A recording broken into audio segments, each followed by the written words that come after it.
ওমর তো গ্যারান্টি পাওয়া মানুষ, তাও এত চিন্তা। আমাকে কে গ্যারান্টি দিছে যে আমি জাহান্নাম থেকে বেঁচে যাব? ওমরের আখিরাতের এত ফিকির। আবু বকর এত বড় মানুষ, আখিরাতের এত ফিকির। সাইয়েদনা আবু বকর নির্জনে দূরে চলে যেতেন, চিৎকার করে করে কাঁদতেন আর বলতেন, ইবনে আবি কুহাফা, ও আবু কুহাফার বেটা, তুই মানুষ কেন হইলি রে? তুই মানুষ কেন হইলি? এখন আল্লাহর সামনে কি জবাব দিবি? কেমনি হিসাব দিবি? গাছের দিকে তাকায়া তাকায়া সাইয়েদনা আবু বকর চিৎকার করে করে কাঁদতেন আর বলতেন, ইয়া লাইতানি কুনতু ওয়ারাকা, আমি মানুষ না হইয়া যদি গাছের পাতা হইতাম তো আল্লাহর সামনে আমার হিসাব দেওয়া লাগতো না। ওমর এত বড় মানুষ হয়ে আখিরাতের এত ফিকির, আবু বকর এত বড় মানুষ হয়ে আখিরাতের এত ফিকির। আরে দোস্ত, ওই ফিকির তো হওয়া দরকার ছিল আমার মতো গুনাহগারের, অথচ আমার কোনো ফিকির নাই। কেন রে ভাই?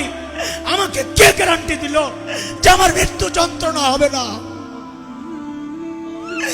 আরে ওমর তো গ্যারান্টি পাইছে, ওমর ফিল জান্নাহ, ওমর জান্নাতি।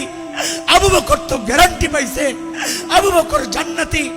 আমাকে আপনাকে কে গ্যারান্টি দিল যে আমাদের কবরের আযাব হবে? কে গ্যারান্টি দিল বলেন? আবু বকর তো গ্যারান্টি পাওয়া মানুষ, তাও এত চিন্তা। ওমর তো গ্যারান্টি পাওয়া মানুষ, তাও এত চিন্তা। আমাকে কে গ্যারান্টি দিছে যে আমি জাহান্নাম থেকে বেঁচে যাব, জান্নাত পায়া যাব? ওমর তো গ্যারান্টি পাইছেন, ওমর ফিল জান্নাহ, তাও কান্দে, তাও কান্দে। আমার আপনার চেহারার দিকে আম ঘাস সব শ্রেণীর মানুষের অবস্থা একটাই, চেহারা দেখলে বুঝার উপায় নাই যে মানুষটার মৃত্যুর ভয় আছে, বহুদিন বাঁচবে। আরে এমনও তো হতে পারে এই জায়গায় বহু ভাই আছে, বহু মানুষ আছে যার কাফনের কাপড় দোকানে চলে আসছে। এমনও তো হতে পারে কালকে খবর আসতে পারে হাসান জামিল তার দুনিয়ায় নাই, এমনও তো খবর আসতে। কেন এমন নিশ্চিন্ত হয়ে গেল? চুল পাইকা পাইকা সাদা হয়ে গেছে, গুনাহ ছাড়তে পারি না। দাড়ি পাইকা সাদা হয়ে গেছে, গুনাহ ছাড়তে পারি না। অথচ মালিক ডাক দিয়া দিয়া বলতেছেন, আলাম ইয়ানি লিল্লাযিনা আমানু আন তাখশা কুলুবুহুম লিযিকরিল্লাহ। আল্লাহর ভয়ে গুনাহ ছেড়ে দেওয়ার, আল্লাহর ভয়ে অন্তরটা কেঁপে ওঠার এখনো কি সময় হয় নাই? আর কত, আর কত? ও ভাই, আর কত, আর কত?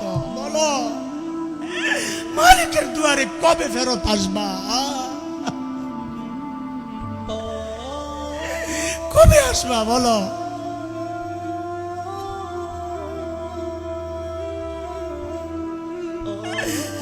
আল্লাহ মাফ করে দাও, আল্লাহ মাফ করে দাও।